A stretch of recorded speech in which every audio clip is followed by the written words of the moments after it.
Obrigado a todos. É um prazer estar com vocês aqui e ver pessoas que eu já conheço há algum tempo. Ali o Douglas, ver o Douglas desse tamanhinho, está maior que eu. Seus pais. É um prazer ver vocês pela primeira vez. Meu nome é Gerson Eliseu. Eu sou natural de Belém do Pará, lá do norte, um pouquinho longe. E tenho 50 anos de idade. E tenho 3 filhas. Sou casado com a irmã Raquel. A irmã Raquel, ela trabalha com alta costura. E aí, ela era para vir comigo hoje aqui, mas costurou até tarde. E de manhã ela estava desmaiada, entendeu? Ficou até as 4 da manhã trabalhando. Na próxima vez, se houver uma próxima vez, eu trago ela. Tenho 3 filhas: a Abigail, mais velha, a Raíssa e a Esther. A minha caçula mora na Inglaterra, está estudando na Inglaterra. E eu sei que vocês são pais aqui. Eu sei aqui que a maioria sabe que é dor de saudade, de filho, Nós temos hemorragias de saudade de filho. E faz parte da vida. E eu sirvo ao Senhor atualmente na Igreja Batista Monte Oreb, lá em Campo Grande, que também é Zona Oeste. E dirijo nosso seminário lá, nosso pequeno seminário, grande seminário. Formamos uma turma agora. E também trabalho com os adolescentes da igreja.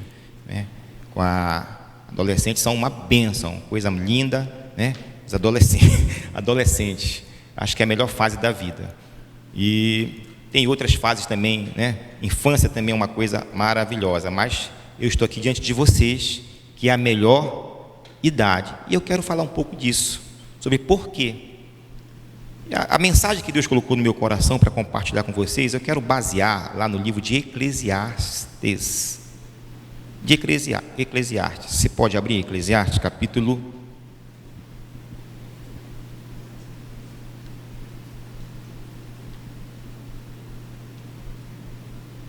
Enquanto você abre, eu digo o seguinte, que trabalhar com adolescente, a gente aprende muito mais do que ensina.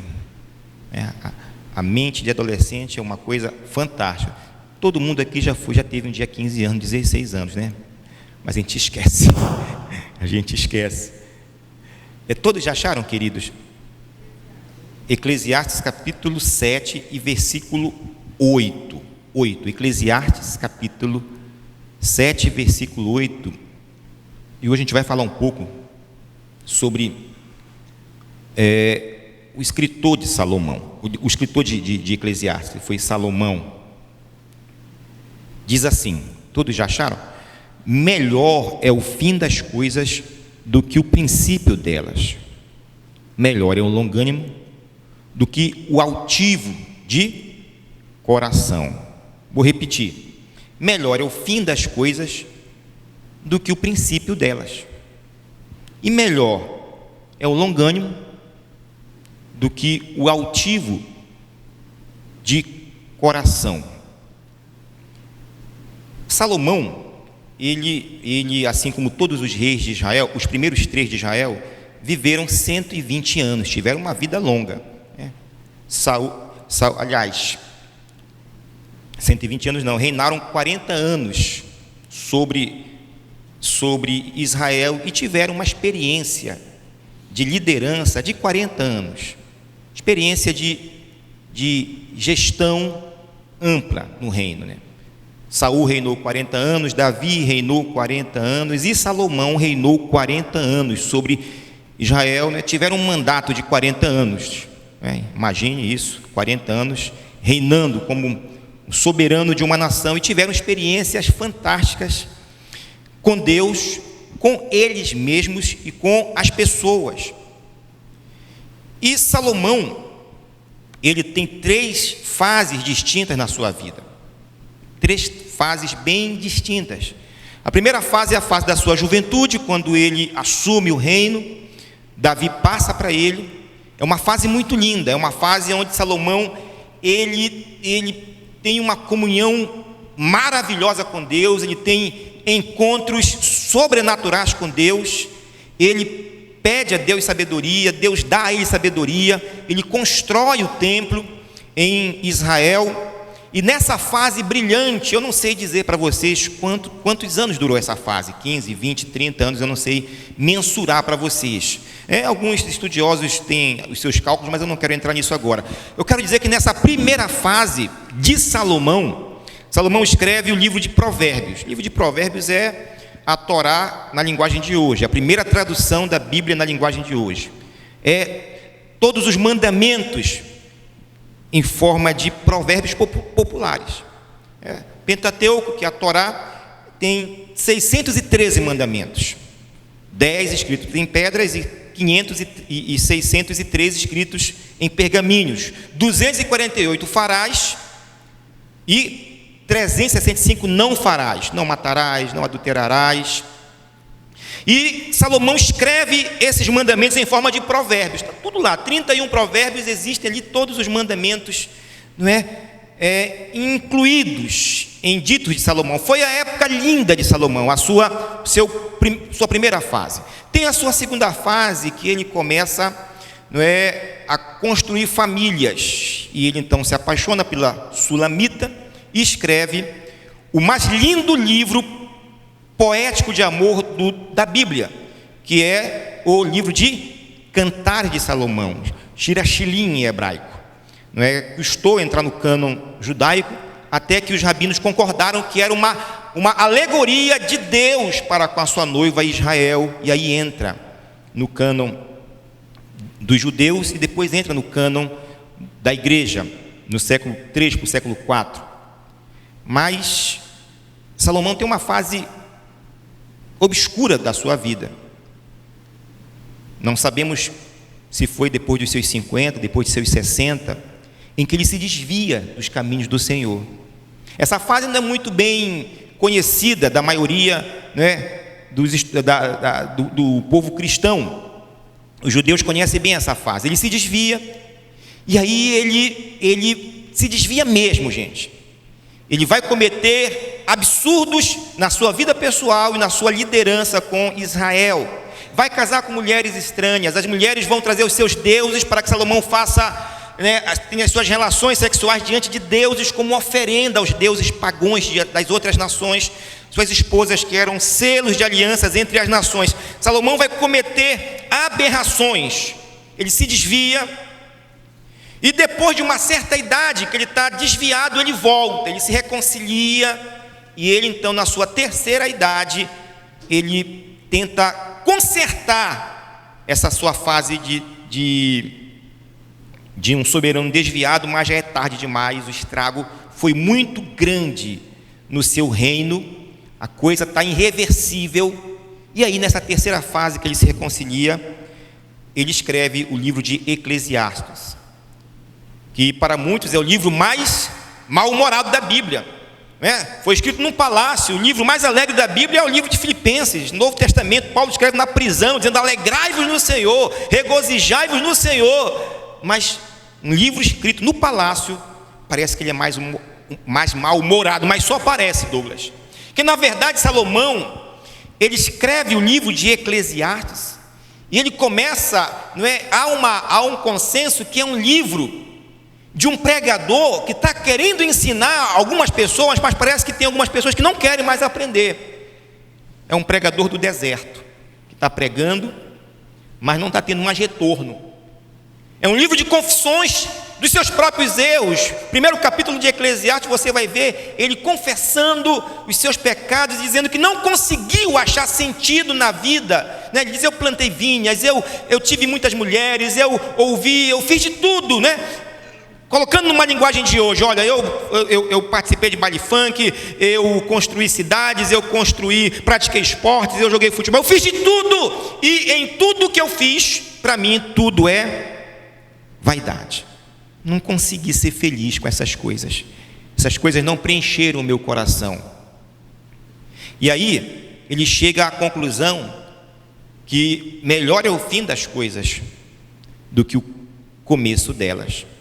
Na verdade, um bom psicanalista, um bom psicólogo vai ler nas entrelinhas dos capítulos de Eclesiastes que Salomão está falando de Salomão. O Salomão que se reconciliou está se autocriticando o Salomão do seu período que estava desviado, quando ele fala que é melhor um jovem sábio do que um rei velho que não se deixa aconselhar.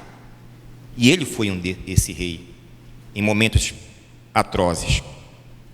Mas vamos lá então, pelo menos antes de começar a pregar, qual é a conclusão? Por que é melhor o final das coisas? Por que Salomão chegou a essa conclusão? Sábio, rei Salomão. Primeiro que o melhor é o fim das coisas, porque a gente sabe que nem tudo, e vocês sabem melhores do que eu, que nem tudo que começa bem, às vezes termina bem. Quantos casamentos a gente já viu? Lindas festas de casamento, quantos ministérios lindos que começaram, quantas empresas lindas que começaram bem, tinha tudo para acabar bem, mas alguma coisa aconteceu no caminho, erros de cálculo, erros de temperamento, de personalidade, decisões mal tomadas, mais escolhas levaram a coisa a dar errado. Então a primeira regra é: nem tudo que começa bem, às vezes termina bem. A segunda regra também é que nem tudo que começa mal tem a obrigação de terminar mal. A própria mãe de Salomão, o casamento de Davi com Betseba, a relação deles começou muito mal. Um adultério seguido de um assassinato escondido, uma trama. Que relação ruim para começar. Começou mal. Então não é porque começou mal que tem a obrigação de terminar mal. Se houver arrependimento, se houver confissão de pecado, se a pessoa estiver disposta a ser disciplinada e aceitar a sua disciplina com humildade, Deus pode transformar todo mau começo em um glorioso final. Que nós servimos a um Deus que muda histórias. Você e eu, nós servimos um Deus que muda destinos, muda configurações, muda famílias, muda corações quando há arrependimento. Então o mau começo não quer dizer que haverá um mau final. Mas o que Salomão chegou à conclusão é que nós seremos lembrados e marcaremos a nossa passada por essa terra, não pelo que nós fizemos no começo, tão somente faz parte, nem pelo que ocorreu e pelo que nós fizemos no meio, mas principalmente é a nossa última estada aqui. É quando o avião, dizem os técnicos de aeroportos que os principais acidentes não acontecem na decolagem, mas sim no pouso. É no final da nossa história que nós temos tudo para deixarmos o nosso legado e marcar a nossa passagem por aqui. Nós seremos conhecidos pelo final da nossa história. É o que vamos deixar aqui. Imagine Hitler no coração, no braço da sua babá, aquela criança. Ninguém sabia que aquela criança ia ser. Imagine Mussolini no braço de uma criança. Mao Tse Tung, Idi Amin no braço da sua babá. As pessoas, que lindo! Mal sabiam a história que esses personagens iam deixar na história, a história trágica. Então Salomão, ele chega à conclusão: não importa como a gente começa, o importante é como a gente termina. Não importa como a gente dá início, o importante é o que a gente deixa para quem vem atrás. É a nossa história. E história é uma coisa que não está perdida, não se pode perder, porque tudo que está no passado está intocável, inviolável. O passado é o banco mais seguro do cosmos, porque o futuro não existe. Presente estamos agora aqui enfrentando, mas o que foi feito no passado está inviolável, intocável. Você tem um tesouro no passado. Nada vai mudar o que você fez de bom, de construtivo no passado. É legítimo, é obra, é história. Quantos podem dar glória a Deus? Amém? E aí, Salomão é uma incógnita. Salomão é uma das pessoas da Bíblia que a gente mais se debruça. Por quê? Porque como um homem com tanta sabedoria, como um homem com tanta perspicácia, tornar-se como um homem que recebeu de Deus o dom da sabedoria, do entendimento. Ele entendia de botânica, de arquitetura, entendia de álgebra, entendia de matemática, entendia, não é, de filosofia, entendia de... Existe psicanálise aqui do inconsciente nos seus escritos. Ele entendia de psicologia, de medicina. Salomão tinha um entendimento de tudo. Diz a tradição judaica que ele se sentava no templo para ensinar os sacerdotes. E pessoas vinham de longe trazendo enigmas, trazendo situações, e ele destrinchava, aconselhava. Ele era um conselheiro internacional, ele era um centro de ajuda intelectual da sua época, um homem com uma mente brilhante, como um homem que recebeu tanta sabedoria na sua terceira idade, um pouquinho antes, joga tudo pelo ralo, se desvia, se prostitui diante de ídolos, permite que haja uma invasão de idolatria sexual em Jerusalém. Davi não tinha 10% da sua sabedoria, mas foi o maior rei de Israel. Começou bem, no meio teve vacilos, mas terminou bem.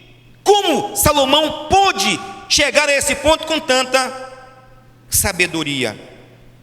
É uma pergunta para a gente refletir nesse momento, para a gente não seguir os seus passos. Então, talvez 3 ou 4 lições. Aí quando faltar 5 minutos ou 10, alguém me avisa assim para mim, tá? Para, eu não gosto de passar do horário, não gosto.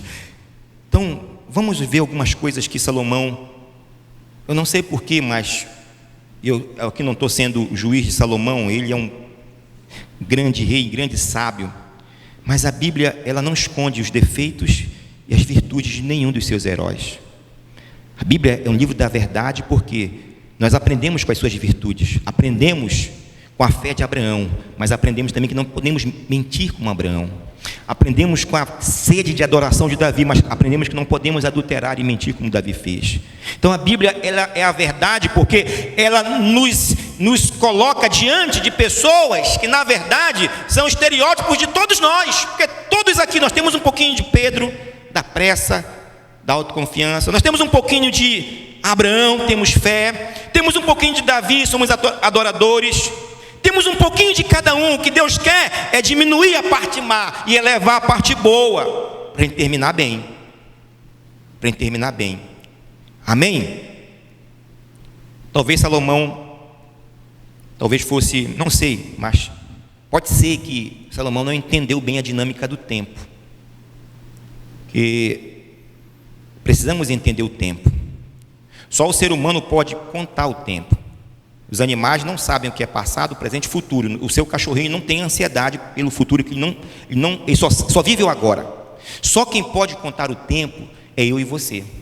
Nós contamos o passado, presente e futuro. O tempo passa de forma diferente para cada um de nós. Passa de forma diferente. Sim ou não? Quando a gente está numa boa conversa, não é? O tempo não passa rápido. Uma coisa, né? Um aniversário, uma festa de casamento, um aniversário bacana. A gente está conversando, vê pessoas legais, o tempo passa. Quando vê gemendo, já viu aquela festa chata, né? Que você está doido para ir embora, quer ir embora, e o tempo não passa, sim ou não? O tempo passa diferente. O tempo é um bem, uma dádiva. Eu não sei se Salomão sabia disso, mas acredito sim que sabia disso. O tempo é o único bem insubstituível e irreciclável. Muitas coisas nós podemos reciclar, muita coisa a gente pode, dar uma melhorada ou recuperar, mas o tempo é um bem irrecuperável. O tempo é mais espiritual do que o espaço e o tempo. Tempo é espiritual, tempo é profundamente espiritual. Você pode sair de um espaço, sair daqui para ali, dali, mas você não pode sair do tempo. Então, o tempo é a ferramenta que Deus nos dá para cumprirmos o nosso propósito aqui na terra. Você pode repetir comigo quem quiser, logicamente, né? O tempo é uma ferramenta que Deus nos dá para cumprirmos o propósito dele para nossas vidas. Se a gente não entender o tempo dessa forma, a gente vai perder tempo. Agora deixa eu falar para vocês uma coisa que muita gente confunde: valor da vida com o propósito da vida. Vamos repetir comigo? Me acompanha assim, diga: valor da vida, propósito da vida. Essas coisas as pessoas confundem muito, porque o valor da vida está nela, está dentro do objeto. Você vale pelo que você é, e você é a imagem de Deus. Nós somos a imagem de Deus. Valemos porque nós trazemos no nosso ser a imagem do nosso Deus. E aí o valor está dentro da coisa, nunca está fora.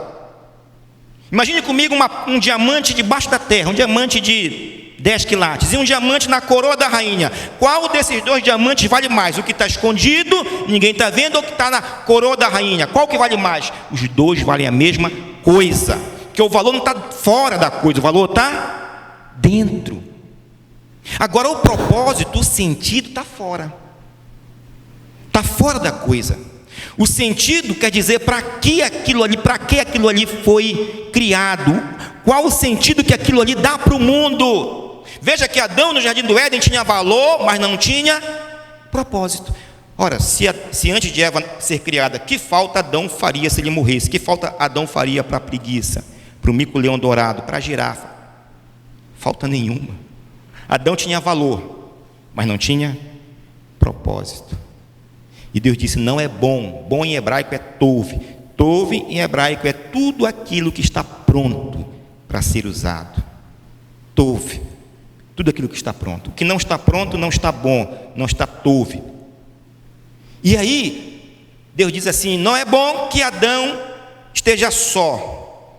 Ele não está pronto para viver só. Far-lhe-ei então Adão era perfeito, estava num paraíso perfeito, no mundo perfeito, mas Adão não tinha propósito, não completo, estava parcial. E aí Deus disse: vou fazer uma companheira para que lhe seja adjuntora, para que ele viva para ela, para que a vida dele faça sentido na vida dela. Então aqui nós chegamos a uma conclusão que a vida tem valor, mas a vida só está completa quando ela encontra um sentido, e esse sentido é para fora dela, para além dela. E qual o problema que nós enfrentamos hoje na pós-modernidade, nesse mundo que nós estamos vivendo corrido? É que as pessoas hoje querem fazer da sua vida o sentido da sua vida, e aí estão em busca de felicidade, estão em busca de autopromoção, estão em busca de segurança, estão em busca de ser feliz. Hoje o que todo mundo quer é ser feliz. Ser feliz. As pessoas querem ser felizes, e as pessoas chegam comigo lá no: pastor, eu sou infeliz, eu me sinto vazia, infeliz. Eu lembro da história de um engenheiro que chegou na obra meio-dia e foi almoçar com os peões. Os peões estavam comendo uma feijoada mas com tanto prazer, né? Despertou até a vontade, uma feijoada, eles comiam com tanto prazer, e o cara não tinha prazer de comer a feijoada. E aí ele disse assim: mas como é que vocês comem com tanto prazer, com tanta alegria, e todo dia eu almoço apressado, eu não tenho quase prazer em comer? E aí um dos peões disse: é só o senhor vir para cá, ficar com a gente de 8 da manhã até meio-dia, bater a laje com a gente, carregar, que o senhor vai ver a fome que vai dar, o senhor vai comer com alegria. Ou seja, ele queria uma coisa que é secundária. O prazer de dar fome na hora do almoço, na vida de um peão, resulta do seu dia de serviço. A felicidade cristã, a felicidade bíblica, não pode ser alcançada nela, buscando ela. Nenhum cristão pode buscar ser feliz buscando a felicidade. Isso é loucura, isso não existe. A felicidade, ela é um subproduto, um resultado quando você cumpre o propósito da tua vida. E qual é o propósito da vida de cada um de nós? Fazermos sentido na vida das pessoas. Por isso que Mateus 5, olha como Jesus vai falar sobre felicidade. Ele vai dizer o seguinte: felizes são os humildes. Mas para você ser humilde, você tem que ser humilde com alguém. Você não pode ir para o espelho e dizer assim: olha como eu sou humilde. Felizes os mansos. Mas para você ser manso, você tem que ser manso com alguém. Felizes os misericordiosos, mas para você exercer misericórdia, você tem que exercer com pessoas. Felizes os pacificadores, para você ser feliz como pacificador, você tem que pacificar a briga de amigos, de parentes. Felizes os limpos, gente, todo Mateus 5, todas as bem-aventuranças não tem nada a ver com você, é uma ação de você com o seu próximo para viabilizar o bem-estar de alguém, ou com misericórdia, ou com paz, ou com longanimidade, sabe? É uma ação que você faz para o próximo. E o resultado dessa ação é felicidade.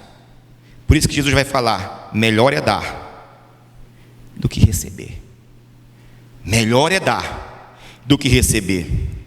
Então o que foi que Salomão fez? Salomão inverteu a sua posição de rei. Em vez de ele ser um rei para abençoar a sua nação, para viabilizar a vida da sua nação, ele usou o reino, ele colocou altos impostos, ele oprimiu o povo com altos impostos, para que toda a nação servisse ao prazer dele, ao luxo dele, à glória dele. Ele inverteu o processo. E o que foi que ele encontrou? Vazio. E aí você chega com pessoas e diz assim, pessoas ricas, tem encontrado pessoas ricas que vêm, né? Outro dia não, já falei, almocei com um rico empresário, dono de uma cadeia de não vou falar o produto, ele pode estar vendo, né? E minha vida é vazia, eu sinto um vazio na minha alma. Eu disse: porque você vive para você, você se fechou para você. Você nunca vai ser feliz vivendo para você, cuidando só de você, pensando só em você, querendo amar só você na tua segurança. Porque o propósito da vida é amar. A Havá em hebraico é dar-se, porque quando você dá, você está cumprindo o seu propósito. Deus disse para Abraão: sê tu uma bênção, e a única forma de você ser uma bênção é abençoar. Salomão não entendeu isso. Estamos vivendo num mundo hedonista, pós-moderno. Lembra o narcisismo, que antigamente era uma patologia, um distúrbio da mente, que era coisa dos Césares, dos poderosos. Quem podia ser narcisista? Quem tinha dinheiro, que tinha poder. Eram os Césares que amavam a si mesmo. Nero fez um poema para ele mesmo. Hitler, quando visitou o túmulo de Napoleão Bonaparte na França, viu que o túmulo estava embaixo e disse: não, quando eu morrer eu quero meu túmulo em cima, para todo mundo ver. O narcisismo, que antigamente era uma patologia de imperadores, de generais, hoje está geral, é coletivo. O pipoqueiro, o gari hoje, está todo mundo se amando, e só se amando, e não amando mais ninguém. Está todo mundo dizendo: primeiro eu, depois eu, depois eu. Os pais estão morrendo, os filhos não estão mais chorando, não tem luto. Os laços estão cada vez mais frágeis na família, porque cada um está vivendo para si. E ao buscar viver para si, só encontra o vazio. Vivemos numa geração superficial. As pessoas estão cobrindo o seu vazio buscando as coisas superficiais, um corpo perfeito, malhado, diplomas, pós-graduações, estão se escondendo nas conquistas, fugindo do vazio da existência. Não conseguem mais estar em paz consigo mesmo, não conseguem mais dormir sozinhas, porque não conseguem mais enfrentar o vazio da sua alma. Por quê? Porque não estão mais amando ninguém, só a elas mesmas. Deus criou as pessoas para serem amadas e as coisas para serem usadas. Nós invertemos isso, estamos amando coisas e usando pessoas. Talvez esse fosse o erro de Salomão. Ele viu como é bom andar no luxo, andar na riqueza, e esqueceu do seu propósito. Quantos estão? Você está comigo? Diga amém. Amém. E aí, continuando em Eclesiastes, Salomão vai dizer que, capítulo 3, que para todas as coisas tem um tempo. Ele reconhece isso na sua velhice. Para tudo tem um tempo de nascer, um tempo de morrer, um tempo de de alegria, um tempo de tristeza, um tempo de construir, um tempo de destruir. Ele vai pontuando, não é? De forma antagônica, de forma contrária, de forma polarizada os tempos. Mas o que eu não encontro em Eclesiastes 3 é o tempo de parar, que é uma outra coisa que eu aprendo com Salomão. Eu preciso aprender com os acertos de Salomão e eu preciso aprender com os erros de Salomão, porque Salomão começou casando, e ele casou a primeira vez, a segunda vez, a terceira vez, ele já estava com 700 mulheres. Quanto tempo ele passou casando, construindo família? 700 mulheres, 300 concubinas. E se eu estivesse lá no palácio, se eu pudesse, eu diria assim: Salomão, quando é que você vai parar, meu irmão? Chega, porque se há tempo de começar, há tempo de parar. Há tempo. Salomão não entendeu que tinha que ter um tempo para parar de casar, porque a fome sexual, o desejo, a luxúria dele, a concupiscência não deixava ele parar, governava ele. E aí vem a pergunta: quem é que te governa? Os teus desejos te governam ou você governa os teus desejos? Essa é a grande questão. E como ele não parou, como ele não soube parar, ele continuou, ele não fechou um ciclo da sua vida. E a nossa vida, gente, é feita de ciclos, A gente foi estudante, a gente foi universitário, a gente casou, né? A gente tem filho, né? E hoje em dia está tão fácil, né, ser mãe de família, né? Eu fico vendo, né? A minha avó nunca soube que foi uma máquina de lavar. A mãe de vocês também, não é? Lavava tudo na mão. Não tinha, quem é do interior sabe, não tinha fogão, que aperta assim, era tudo na lenha, né? Tudo na lenha. A vida era mais difícil, mas a vida era mais fácil de se amar. Era mais fácil se amar. E aí, a vida é feita de ciclo. Você fecha um ciclo, você, né, cria as crianças vão para o maternal, vão fazer o primeiro grau, entram na faculdade e se forma, e a gente então, né, vai viver agora, a casa volta a ficar vazia, os filhos vão embora, a gente volta, né, a ficar sozinho com o companheiro, né, aí tem que aprender a beijar de novo, aprender a abraçar, aprender, né, é uma reeducação para o namoro. Às vezes dá certo, às vezes não dá, né, é uma complicado, mas a vida é assim. Então são ciclos. Chega a hora que um parte na frente, e a gente tem que então ressignificar a sua partida, né? Chegou um viúvo para o Dr. Viktor Frankl, que é um dos autores que eu leio muito. Disse assim: doutor, eu estou com depressão, porque minha esposa partiu, eu não consigo vencer o luto, eu quero morrer, eu quero me matar. Aí o doutor Frankl perguntou: mas vem cá, quem amava mais? Você amava mais ela ou ela te amava mais? Aí ele disse assim: ela me amava mais. Aí o doutor Victor disse: então, se ela foi na frente, você está protegendo ela de uma dor maior, você está protegendo ela. Imagine se você vai, como é que ela estava agora? Ah, doutor, ela estava tomando medicamento, dopada. Então, bonitão, você protegeu ela.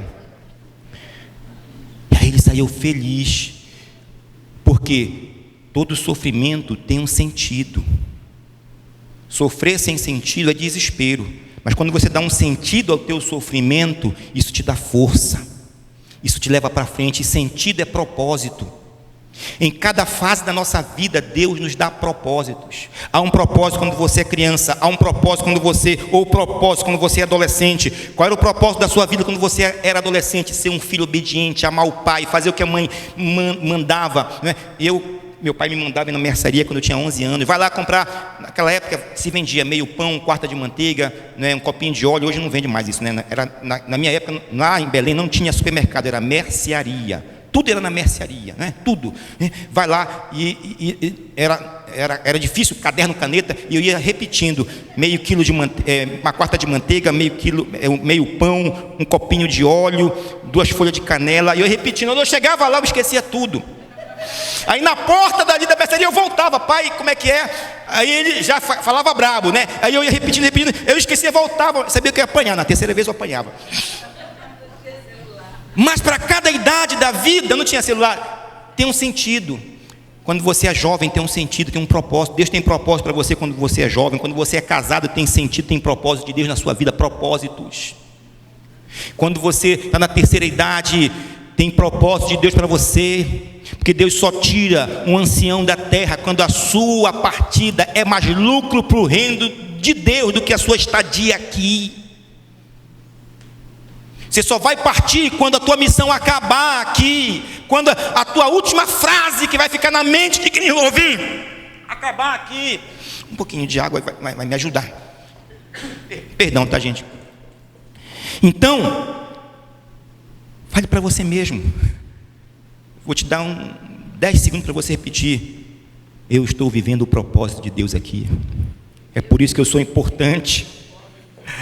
Eu estou vivendo o propósito. Oh, que taça bonita, nem Salomão teve uma dessa. Então Salomão não entendeu o tempo de parar. E quando não se entende o tempo de parar, vou colocar, obrigado. Não pode cair dentro do ofertório.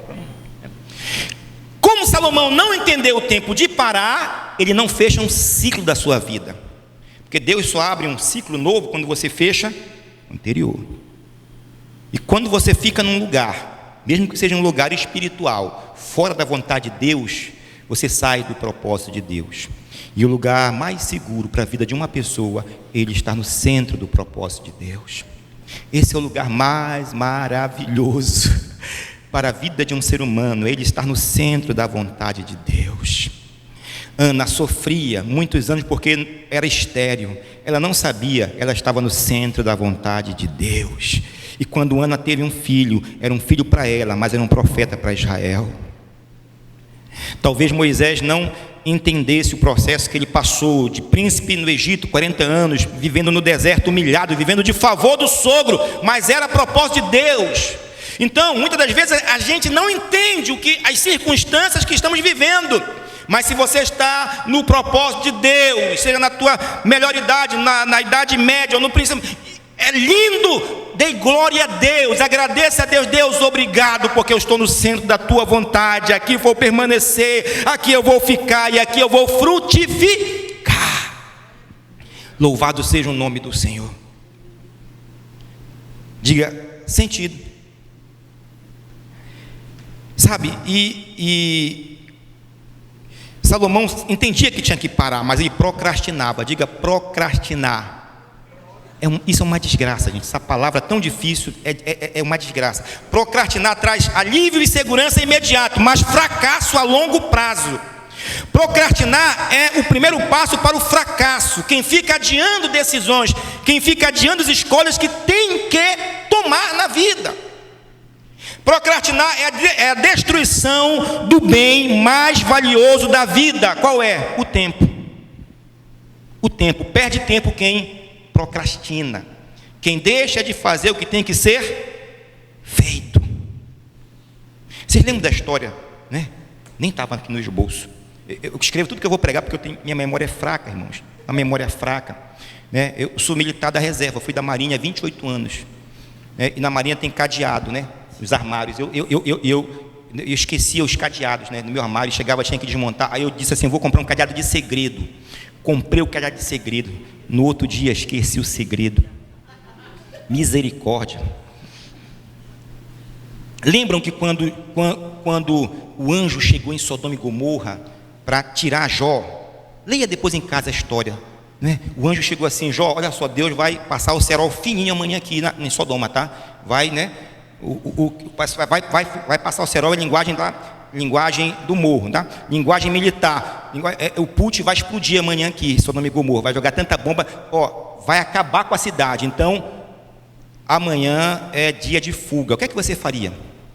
Eu, se fosse na minha casa, né, eu arrumaria a mala, certo? Colocaria, né?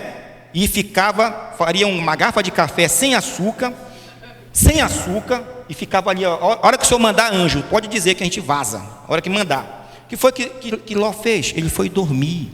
Depois que foi dormir, leia lá em casa o texto, que vai dizer assim, lá pelas 4 da manhã, 4:30, o texto diz: e apertava os anjos com Ló. Bora, Ló, vambora, Ló, vambora, sai com a tua família, com a tua esposa, vambora, Ló. E Ló procrastinava. O texto vai dizer, e demorava-se Ló. O texto diz até que os anjos entraram no quarto de Ló, pegaram na mão dele de pijama, pegaram na mão da mulher, um anjo pegou em Ló e na esposa, o outro pegou nas filhas e levaram. Foge daqui da cidade, escapa-te por tua vida, porque Deus vai destruir essa cidade. E Ló então foi embora. Mas no meio do caminho, na hora marcada do eterno, porque Deus, Ele é o soberano da história. Deus é o soberano da história. A história não está desgovernada. A história não anda aleatoriamente. Deus, Ele intervém na história. Deus, Ele cumpre os seus propósitos na história humana, na história do Brasil, na história das Américas, na história global. Deus, Ele intervém. E quando chega a hora de Deus intervir, ninguém pode impedir os seus planos, os seus braços, a sua mão agindo. Diz o profeta, quem pode impedir o que Deus vai fazer? Ninguém. E aí o que acontece? No meio do caminho, a mulher de Ló olha para trás e vira tempero, vira sal. Por que ela virou? Porque ele se demorou. Porque se ele tivesse diligência, se ele não procrastinasse, teria salvo a sua mulher, e as suas filhas não teriam cometido incesto com ele, e não teria a nação de Amon e Moabe. Tudo porque houve demora no agir de Deus. Então, abraçar a responsabilidade que a vida nos impõe no momento é agir pela fé. Pastor, qual a terceira lição que Salomão nos lega com os seus erros hoje, com os seus vacilos? É que Salomão não abraçou a sua responsabilidade no momento. Ele postergou, ele ficou preso nos prazeres dos seus casamentos, ele ficou preso nos prazeres do seu quarto e esqueceu do seu reinado, da responsabilidade com o seu reinado. E Deus nos chama para sermos responsáveis no tempo. Abraçando a nossa responsabilidade que a vida nos impõe no momento, é agir pela fé. Então, agir pela fé é agir com responsabilidade. Palavrinha tão fora de moda nos nossos tempos agora, né? Responsabilidade. E responsabilidade é coisa que a gente faz cansado, sem dinheiro, sem apoio, sem saúde. Responsabilidade é a posição de ação que exerce aquele que tem fé. Você cumpre o propósito que Deus colocou diante de você, agindo com responsabilidade. O que é responsabilidade? É não bater o sino. Lá no Pará, no Corpo de Fuzileiros Navais, tem um curso de operações ribeirinhas. Eu fiz esse curso, não era esse nome. O curso, eu fiz esse curso em 93, é um curso de combate, um curso de operações especiais. Você passa fome, você fica poucas horas sem dormir, e você vive no mato 24 horas molhado. É um curso de exaustão para o combate. Mas quem quiser desistir, tem um sino lá. A pessoa vai lá e, não quero mais isso, bate o sino, desiste. Somos livres para desistir. Deus nos deu liberdade. Você é livre para abraçar a tua responsabilidade, ou você pode se ver livre dela. Mas tudo tem um custo. Tudo tem um custo. Uma outra experiência que o Dr. Viktor Frankl nos fala, uma senhora em Viena, num dos seus consultórios, a senhora tinha 2 filhos. Um morreu. O outro vivia numa cadeira de rodas. Ela tinha perdido todas as suas finanças, perdeu o marido, viúva, e ela entrou em depressão. E ela viu o filho, não sei se tinha 6 ou 7 anos, na cadeira de roda, e ela tentou se matar. Pegou uma faca para tentar se matar, porque não aguentava mais tanta pressão e tanta angústia e tanta impotência diante das dificuldades. O filho, moveu a cadeira e pegou na mão da mãe. Mãe, não faça isso, aquela briga toda, mãe, não faça isso. Ela não conseguiu se matar, foi para a terapia, e lá estava o Dr. Viktor Frankl. E o Dr. Viktor Frankl, ela contou: quero me matar, eu não aguento mais viver, eu quero me matar, não aguento mais viver. E o Dr. Viktor Frankl então fez um trabalho de grupo, chamou uma outra senhora e diz o seguinte: faz de conta que você é a mãe que quer se matar, e a senhora pode me ajudar? A senhora é uma outra pessoa, tá? É só para ajudar, tá bom? Por favor, tudo é só, né? É só um exemplo, tá? Vão me processar, pelo amor de Deus. E aí ele fez o seguinte: ele diz assim, disse uma mulher: você, imagine-se uma mulher rica de Viena, casada com um nobre de Viena, que teve a vida toda, viveu nos principais jantares, teve todas as joias, desfrutou de tudo que uma mulher da alta sociedade pudesse desfrutar. E você está no leito de morte, e você agora vai fazer uma reflexão sobre a sua vida. Você vai morrer daqui a 5 minutos, me conte sobre a sua vida. Falou para a mulher, e a mulher começou a dizer: bom, eu fui muito bonita, tive tudo que eu quis, todos os vestidos, fui em todas as festas com vestidos lindos e caros, fui em todas as festas com as joias que eu queria, eu fiz tudo o que eu queria, amei, fui amada, tive a casa linda, todas as joias, tudo, mas estou morrendo e sinto que a minha vida não teve sentido, propósito. Eu sinto um vazio dentro de mim porque não vi propósito. Aí o Dr. Victor disse: então você fica aqui, vamos para essa mãe que quis se matar, era a mãe que tentou o suicídio. Então você está a 5 minutos antes da morte, tá? Você está com 80 anos e ela começou a dizer: bom, eu casei, meu marido ganhava bem, tive 2 filhos, mas meu marido morreu, não deixou herança, tive que sair da casa, fui morar de favor, depois fui morar numa casa abandonada, perdi o meu filho caçula, e num dia tentei me matar, e meu filho não deixou, pegou na minha mão, eu não consegui. E ela começou a olhar para o horizonte, ela começou a imaginar a sua vida nesses 80 anos. Ela disse assim: eu estou morrendo, mas eu fui a melhor mãe para o meu filho. Meu filho nunca saiu da cadeira de roda, mas eu sempre passeava com ele, fiz a comida dele, vestia ele. Não dei tudo o que eu queria dar, mas eu dei amor, dei companhia. Todos os dias eu andava com ele. E ela começa a chorar, e ela começa a ver que a vida dela teve sentido. Fui a melhor mãe. Ele nunca teve. Se eu tivesse me matado, meu filho teria ido para uma instituição de caridade, ia ser um mendigo, ia ter depressões com saudade, ia talvez chegasse a loucura, ia mendigar, mas nunca ele passou fome, nunca passou frio, nunca. Eu fui a melhor mãe. E aquela terapia, aquela reflexão apontada para o futuro, trouxe de volta para a vida dela o sentido e a vontade de viver, porque a vida tem sentido. Para nós que somos cristãos, o sentido maior da vida está para além da vida, está para a eternidade. Se uma mulher consegue ter forças para viver pensando apenas no período de vida dela terrenal, como nós não teremos forças para viver pensando que um dia estaremos para sempre com o Senhor, de eternidade a eternidade, de eternidade a eternidade? Paulo vai dizer que se nós esperamos Cristo somente para essa vida, nós seremos os mais miseráveis de todos os homens. Diga glória a Deus. Você pode glorificar a Deus. Salomão esqueceu disso.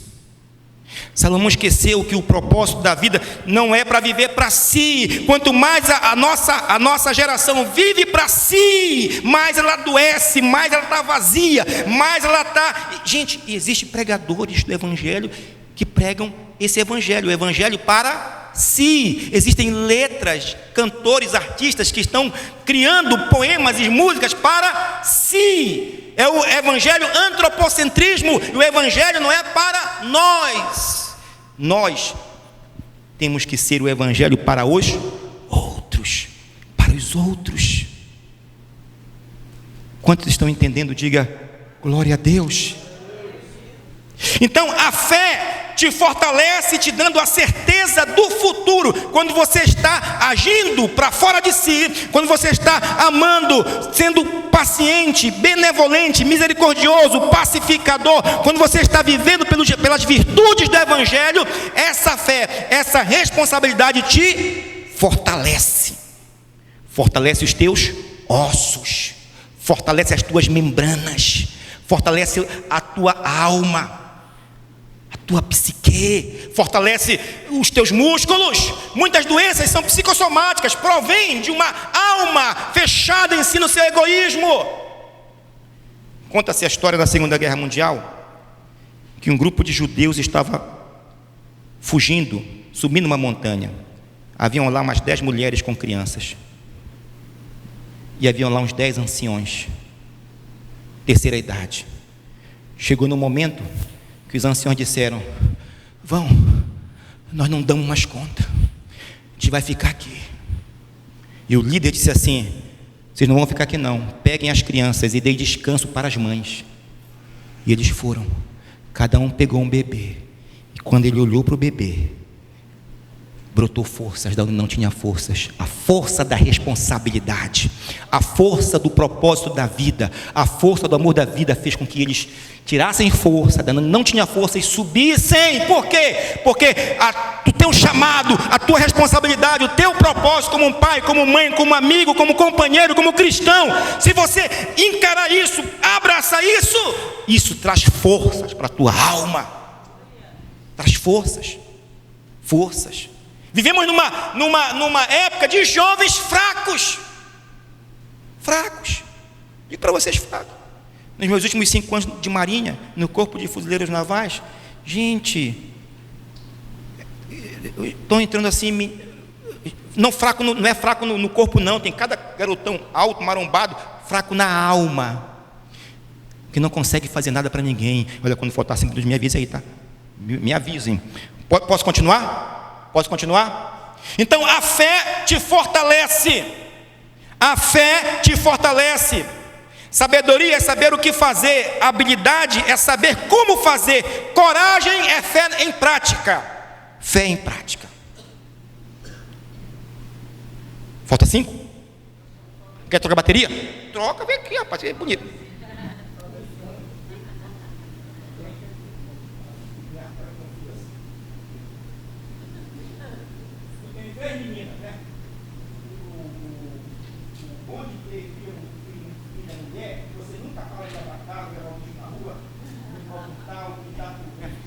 Bom, é isso. Agora, quando tem filho homem, você já tem uma folga, né? Alô, som. Já pode pregar mais? Já? Não. Falta 5 minutos. Então, gente, a fé. Por isso que a Bíblia diz que nós vivemos pela fé. E a palavra fé foi tão deturpada. Só se pensa em fé para pedir. Abra em Hebreus 11, você vai ver: pela fé, Noé obedeceu. Sem fé, você é um desobediente. Pela fé, Jacó abençoou. Sem fé você não abençoa ninguém. Pela fé, Sara concedeu o dom de engravidar. Sem fé você não consegue receber nada de Deus. Então, para todas as ações humanas, dar, pedir, ensinar, aprender, construir, guerrear, para todos os verbos, você precisa de fé. De fé. E a fé é a certeza das coisas que não se vê. Mas a fé, você não usa ela sem a esperança, porque a esperança é para frente, a fé se apoia atrás. Em quem? Na palavra de Deus. Nós cremos na palavra, cremos em Deus, cremos na sua promessa e nos apoiamos nessa palavra, e com esperança avançamos para frente, conquistando. E às vezes, muita gente se engana que a fé não foi dada só para a gente vencer as adversidades, mas a fé, acima de tudo, ela foi nos dada para nós vivermos nas adversidades, por cima das adversidades. Se a gente entender a fé só como algo para receber, para resolver problema, é a fé coach. Nada contra os coaches têm o seu papel, sou contra coaches evangélicos, isso não existe. A fé nos foi dada para a gente vencer na vida. Frédéric Chopin, compositor, enfermo de tuberculose, nunca parou de compor, torcendo sangue em cima das partituras, compunha.